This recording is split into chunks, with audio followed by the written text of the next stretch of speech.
মৃত্যুর পরোয়ানা মাথায় নিয়ে কারাগারের কনডেমড সেলে কাটিয়েছেন রাতের পর রাত। এই বুঝি ডাক এলো ফাঁসির মঞ্চে নেয়ার। এই আশঙ্কা বুকে নিয়েই কেটে গেছে বছরের পর বছর। কারাগারের সেই ঘোর অন্ধকার কাটিয়ে তাদের সামনে আলোর রেখা হয়ে এসেছিল ২৪-এর গণঅভ্যুত্থান। শেখ হাসিনা সরকারের পতনের পর পরিবর্তিত রাজনৈতিক পরিস্থিতিতে মুক্ত জীবনে ফিরেছেন। চরম দুঃসময় কাটিয়ে আসা এমন ৩ জন নেতা এবার ত্রয়োদশ জাতীয় সংসদ নির্বাচনে বিজয়ী হয়েছেন। বলতে গেলে তারা ফাঁসির মঞ্চ থেকে সংসদে যাচ্ছেন।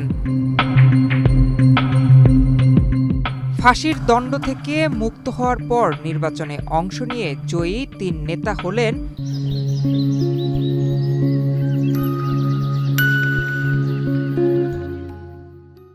বিএনপির লুৎফুজ্জামান বাবর ও আব্দুস সালাম পিন্টু এবং জামায়াতের এটিএম আজহারুল ইসলাম। ২০২৪ সালের ২১শে আগস্ট আওয়ামী লীগের সমাবেশে গ্রেনেড হামলা মামলায় ২০০৭ সালে গ্রেফতার হন সাবেক স্বরাষ্ট্র প্রতিমন্ত্রী লুৎফুজ্জামান বাবর। এরপর দীর্ঘ ১৮ বছর কারাবন্দী জীবন। জামিনের মুখ দেখেননি একদিনও। আদালত, পিজন ভ্যান, কারাগারের স্যাঁতসেঁতে কক্ষ, এই ছিল তার প্রতিদিনের বাস্তবতা। এর মাঝেই আলাদা ২টি মামলায় ফাঁসির আদেশ হয় তার। ২১শে আগস্ট গ্রেনেড হামলা আর ১০ ট্রাক অস্ত্র মামলায় আদালত তাকে এই দণ্ড দেন। সেই থেকে কারাগারের অন্ধকারে মৃত্যুর দিন গুনছিলেন বাবর।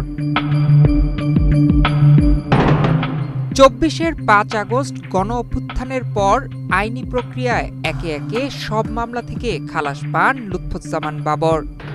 গত বছর ১৬ জানুয়ারি মুক্তি পান কারাগার থেকে। ফিরে যান নিজের এলাকা নেত্রকোনায়। নেত্রকোনা ৪ অর্থাৎ মোহনগঞ্জ, মদন, খালিয়াজুড়ি আসনে ধানের শীষ প্রতীকে নির্বাচনে অংশ নিয়ে নিকটতম প্রতিদ্বন্দ্বীর চেয়ে ১,২০,০০০-এর বেশি ভোটে জয় পান তিনি। অন্ধকার কারাগার থেকে সরাসরি জনগণের ম্যান্ডেটে সংসদে যাচ্ছেন হাওর অঞ্চলের জনপ্রিয় এই নেতা। লুৎফুজ্জামান বাবরের সঙ্গে ২১শে আগস্ট গ্রেনেড হামলা মামলায় মৃত্যুদণ্ড হয়েছিল বিএনপির ভাইস চেয়ারম্যান আব্দুস সালাম পিন্টুর। ২০০৮ সালে গ্রেফতারের পর দীর্ঘ ১৭ বছর কারাগারে কেটেছে তার। ফাঁসির রায়ের পর তিনিও মৃত্যুর দিন গুনছিলেন। তবে গণঅভ্যুত্থানের পর আইনি লড়াইয়ে জিতে ২০২৪ সালের ২৪ ডিসেম্বর কারামুক্ত হন। এরপর জন্মস্থান টাঙ্গাইলে ফিরে যান। টাঙ্গাইল ২ অর্থাৎ গোপালপুর ভুয়াপুর আসনে ধানের শীষ প্রতীকে নির্বাচনে অংশ নিয়ে প্রায় ২ লাখ ভোটের ব্যবধানে জয়ী হন।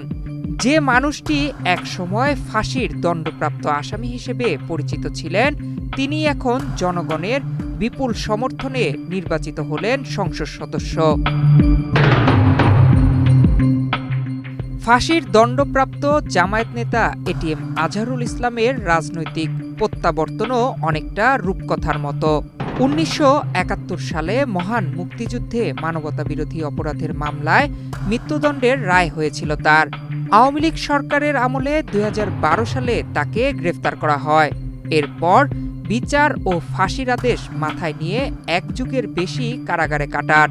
২৪-এর গণঅভ্যুত্থানের পর আপিলের রায়ে দেশের সর্বোচ্চ আদালত আজহারকে বেকসুর খালাস দেন। এরপর গত বছরের ২৮ মে তিনি কারামুক্ত হন।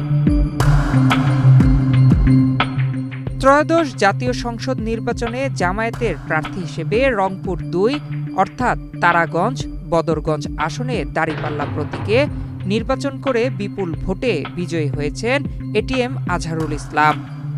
এই নির্বাচনে তিনি ভোট পেয়েছেন ১,৩৯,৬৮০ ভোট। তার নিকটতম প্রতিদ্বন্দ্বী বিএনপির মোহাম্মদ আলী সরকার পান ৭৯,৯১০ ভোট। এই ৩ নেতার বিজয় শুধু ব্যক্তিগত প্রত্যাবর্তনের গল্প নয়, এটি দেশের সাম্প্রতিক রাজনৈতিক পরিবর্তনের প্রতীক হিসেবেও দেখা হচ্ছে। দীর্ঘদিন যারা কনডেম সেলে থেকে গলায় ফাঁসির দড়ি ঝুলিয়ে মৃত্যুর দুঃস্বপ্ন দেখেছেন, তারাই এবার সংসদে গিয়ে জাতিকে নতুন স্বপ্ন দেখানোর দায়িত্ব নিচ্ছেন। নয়ন বিশ্বাস, বাংলাদেশ প্রতিদিন।